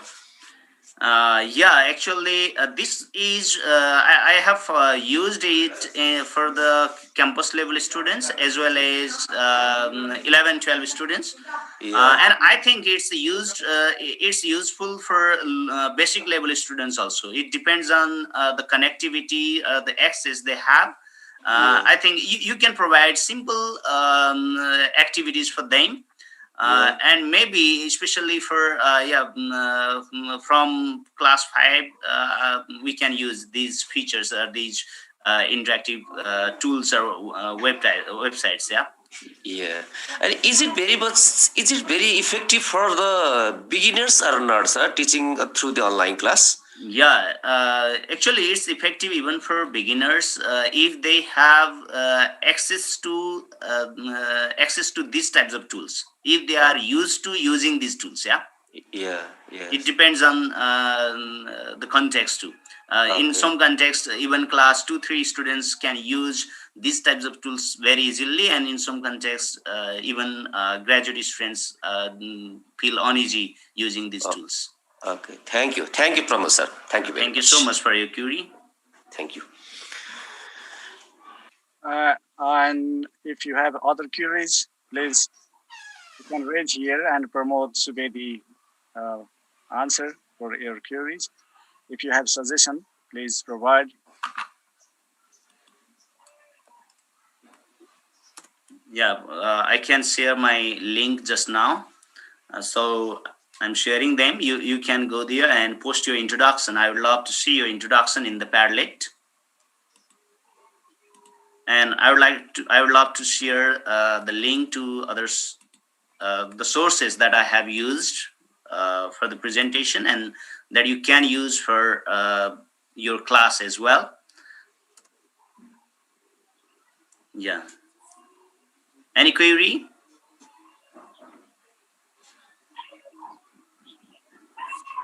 Okay.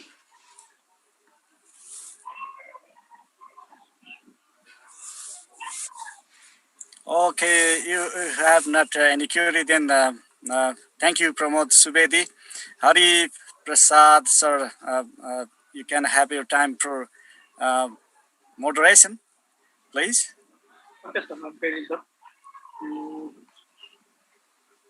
I think there is no any query regarding the presentation of Mr. Pramod Kumar Subedi, sir. We have another presenter, Mr. Bala, sir. Am I right? Yeah, we have another presenter, Thank you so much, Bye-bye. Atmaram Bhattrai. Are you present here, sir, Atmaram Bhattrai? Yes, sir. Yes, sir. I'm here. Yeah, please, Hari, sir, moderate yourself. Have your time, Hari, sir. Thank you, sir. Thank you, sir, handing me over this time for calling the next presenter, Mr. Atmaram, sir. This is the first time, especially I'm moderating, so that's why I'd like to address special chief guest, and participants from national and abroad countries. Very good morning and namaste to all. In this session, in room number 1, especially with Bala sir and me, Hariprasad Bigari, are very pleased to welcome Mr. Atmaram sir, who is a YNOU scholar, and here he will share about his topic. I haven't got bio, and one thing I want to remind the time when Atmaram sir presents his paper. Thank you, Atmaram sir. It's up to you, sir. Thank you. Thank you so much, Hari sir. Is it visible and am I audible? Yeah. Yes, sir. Yeah. Thank you so much. Good morning, everyone, and good evening to the board country participants. It's Atmaram Bhattrai, MPhil scholar in Faculty of Social Science and Education, and currently I'm working as the technical manager in Save the Children. I am going to present about community school management related educational policy provisions in Nepal, perception from implementers. The implementers actually are taken as the school management committee here.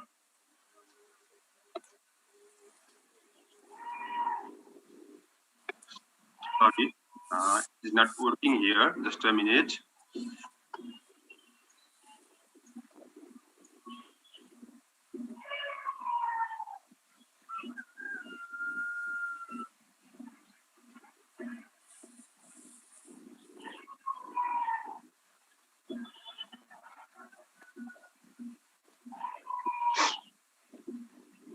I'm so sorry.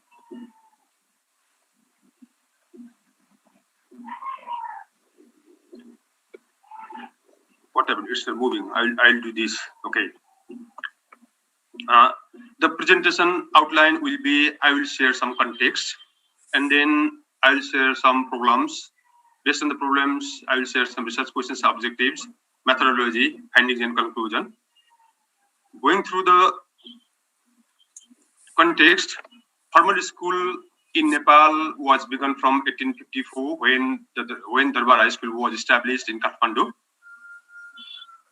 And the school management was started from Rana regime when Mr. Rose was appointed in Darbar School for managing and supervision of the school. The concept of school management, SMC, was privileged before 1950 because some of the literature suggests that in 1950, one of the SMC secretary had carried his students for the first school leaving certificate examination. That's why you can say that it was privileged before 1950. The decentralization of the school management committee was practiced after recommendation of report of education in Nepal in 2011 become somewhat. From the different recommendations, there are different recommendations to provide power to the school management committee. One of them was NESP 1971, which had suggested to delegate the power to implement to the implementation level or implementation unit. Actual decentralization in education or in SMC was realized and practiced after the 7th Amendment of Education Act 2004 and Emergent of Education Policy in 2002. Going through these 5 are the major policy provisions related to Nepal. Sorry, background sound please. National Education Policy 2019, Education Act 1971, Act relating to compulsory and free education 2018. I would like to request to host to mute background sound. Host please. Host please. Please background side. Here is voice. Host can mute. Host can also mute. Sundar Sarthak sir, you can. Sundar Sarthak, yes. In another act is the act relating to compulsory and free education 2018, Education Regulations 22, and School Development Plan. These are major policy provisions relating to School Management Committee in Nepal. Going through the literature, I found that there are some problems regarding the implementation of the recent policy provisions. The Committee School Management Nepal had some problems implementing policies because 20% of students in Nepali, 32% in mathematics have achievements below the level, according to 2029. Please, Sundar Sarthak sir, could you please mute your microphone? Can you hear us, Sundar Sarthak sir? Your sound.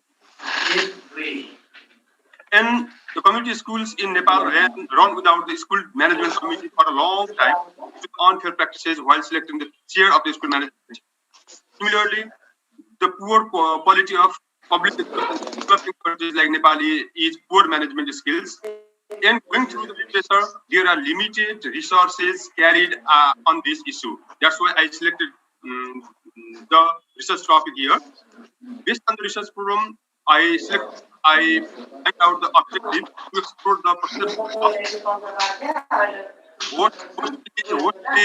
what also can mute. Okay, sorry, I'm muting Sundar Sarthak sir. Sundar sir. It's okay now. Excuse me, Sundar sir. I'm muting. Wait, just a minute. It's mute now. Yeah. Okay, start, please. The research question is how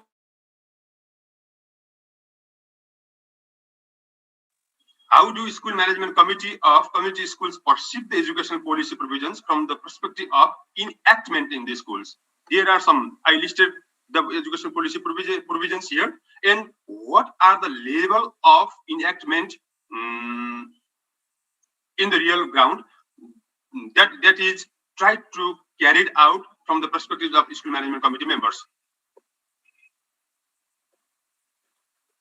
Again, this tab here, not sharing my file. And research methodology. The research methodology was qualitative research methodology, and the philosophical worldview was interpretivism. Research methods was followed, phenomenology was followed, and sampling, I chose purposive sampling.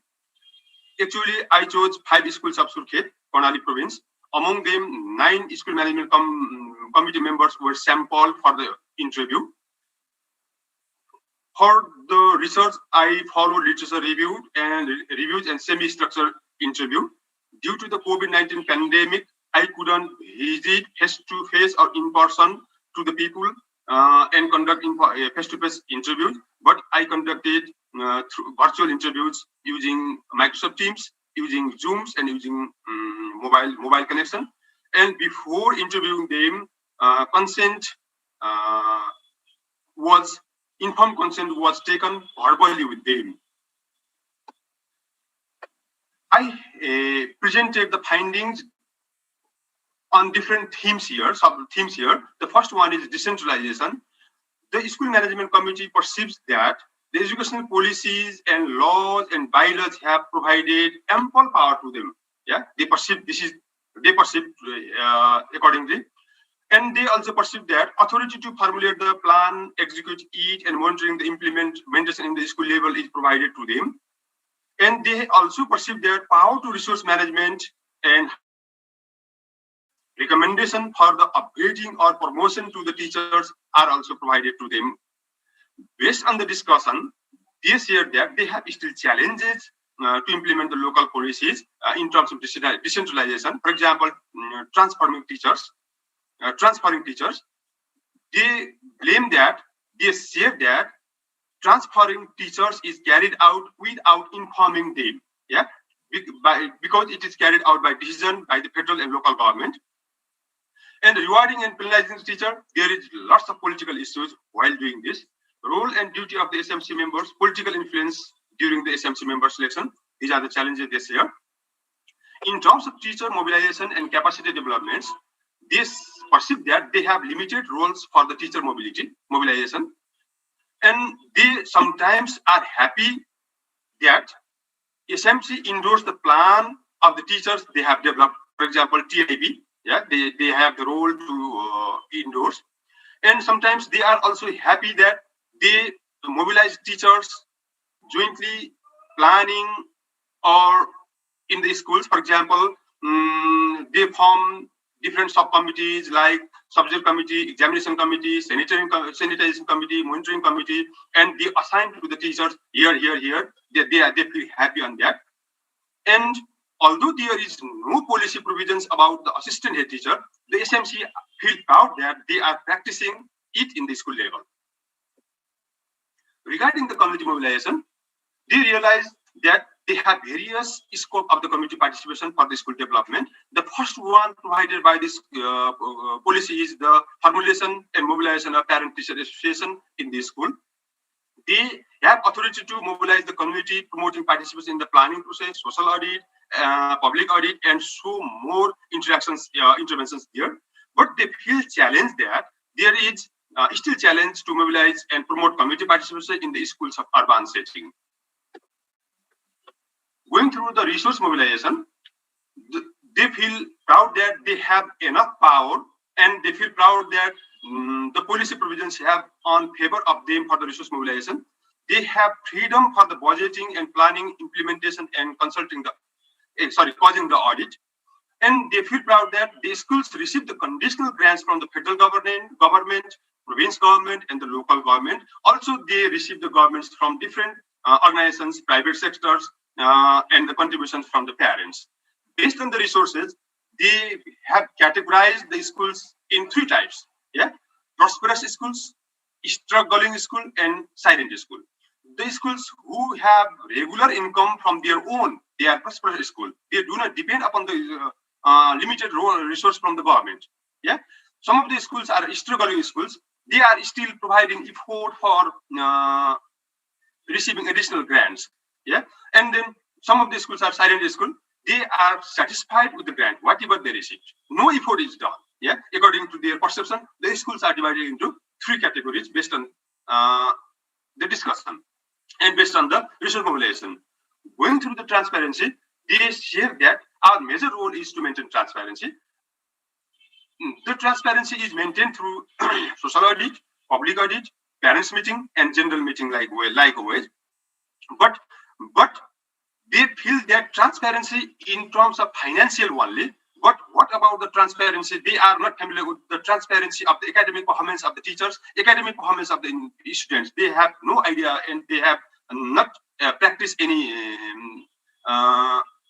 transparency. But some of the schools have started to practice declaring the attendance of the teachers, declaring the attendance of the school management committee members in the meeting, and declaring the children's attendance in each quarter. And one or two schools have started to collaborate with private sectors for generating fund. They claim that it is because of our transparency. Going through the main crux, learning performance of the children, they realize that the learning performance of the children has not even improved as much expected because they also realize that they have not given it priority. Yeah, they think that learning achievement depends upon the children, teacher, and parents' effort, not effort to the SMC. They even and they claim that the role of the SMC is to plan, manage, resource mobilization, human resource development, and monitoring only. Therefore, to improve the learning performance, the teachers and children should become committed. Yeah, this is our perception here. Practice of in some of the schools, they have started practice of sharing, analyzing, and discussing the learning achievement of each quarterly exam. And in some of the schools, they have started practicing of rewarding the teachers annually based on the average marks obtained by the students. And based on the findings, I have taken some conclusion here. The school management committees are practicing more local practices rather than following the policy provisions, because I concluded that because they have lack of awareness on their actual roles and responsibility provision by Education Act and education rules, yeah, to transform the community school management. Still, they are expecting high power rather than implementing the power assigned to them. This is my conclusion and finding. Every policy provisions. My recommendation is that every policy provisions developed by the schools and the government should focus on improving learning performance and to develop ownership in the policy provisions. Ownership in the policy provisions. Intensive consultations should be carried out at the time of developing policy and provisions. These are the references taken from, and thank you so much. I would like to welcome for the queries. Thank you. Thank you, Atmaram sir, for your nice and wonderful presentation. Please, if you have any queries, dear scholars, you can raise your queries here and Atmaram Bhattrai will answer. Please, if you have queries, you can raise yourself, dear scholars. Have your time for a question.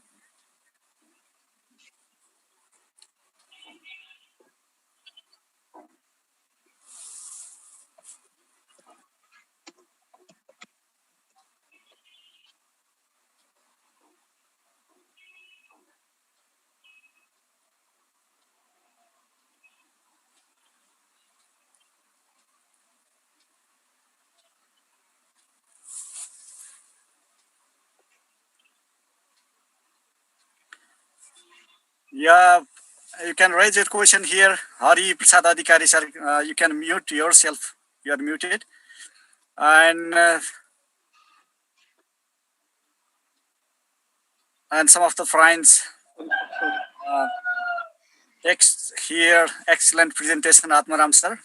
Clear information. They have text here. And if you have some queries, please, you can put here. You can raise your queries here. We request you to raise your questions. If you have, please, it's your time for a question. And Atmaram Bhattrai will answer your question here. And your question can provide guidance for Atmaram sir for his presentation here. Yeah, it's time for you, your scholars.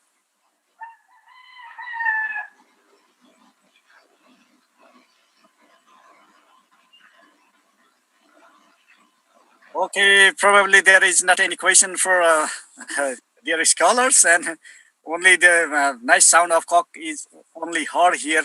So nice presentation. Thank you, Atmaram sir, for nice and wonderful presentation. Thank you so much, sir, for this excellent opportunity. Thank you. Okay, now the turn goes to Mr. Prakash Chandragiri. Are you here? Yes, I'm ready. Yeah, Prakash Chandragiri is a lecturer at Gupteshwar Multiple Campus, Pokhara, and principal at Goodwill Activity School, Pokhara, and he is also MPhil scholar at Nepal Open University. Now, we would like to request him to present his presentation here, put his presentation here. So please have your time, Prakash Chandra Giri, sir, for your presentation. Okay, am I audible and visible? Yeah, Hello? yeah. Oh, yes. Okay, thank you. Good morning and namaste all of you. I'm Prakash Chandra Giri from Pokhara, Nepal. I live at Lakeside here in Pokhara. So very glad to present here on my topic or research study on Facebook live streaming. This is intervention one participatory action research, and I did this study to reach the home quarantine students with some basic English language conversation classes. So I'd like to welcome everyone to this presentation, and the main outcome of this presentation is to have participants learn some ideas how can we stream or go on Facebook Live for reaching the students, those who were at home or through the Facebook Live streaming. So let's start. Is it visible, sir? Bulana, sir? Yes. Okay. Clearly visible, yes, sir. So this is my plan or outline of my study. What I did, you can see an outline. What I did prepare and how did I prepare with my problem identification and research questions, and what did I implement? I made the Facebook Live streaming. I went on this, and then how did I collect the data? So semi-structured interviews I used through the interviews on online and observation of the students' engagement and participation. And I made a soft copy for recommendation and report. So who were participating in this participation in this my study? Myself, the students from class 4 to 7, basic level students, and the respective parents. And I intervened, or I went on the Facebook live streaming about 8 weeks, 50 lessons on live, free of cost to the students to reach them in the lockdown and in this pandemic crisis. So what I did is, first of all, I identify a problem. So it is really challenging for the students to reach them, students physically in the pandemic. That's why I found the students staying at home without learning anything or English lessons in the lockdown pandemic. So which really encouraged me to reach them, and that made me disappointed. How can I reach my students? So because in context of Pokhara, there was not allowing by the authority to go online.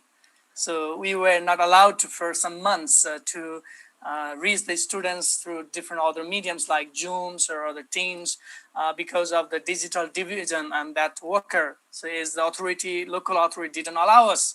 And so, but I found out an alternative way to reach the students, to my students, through the school page and my one personal page to reach them. So I made the research questions. So how does Facebook Live help the students learn English, especially language functions and conversation skill?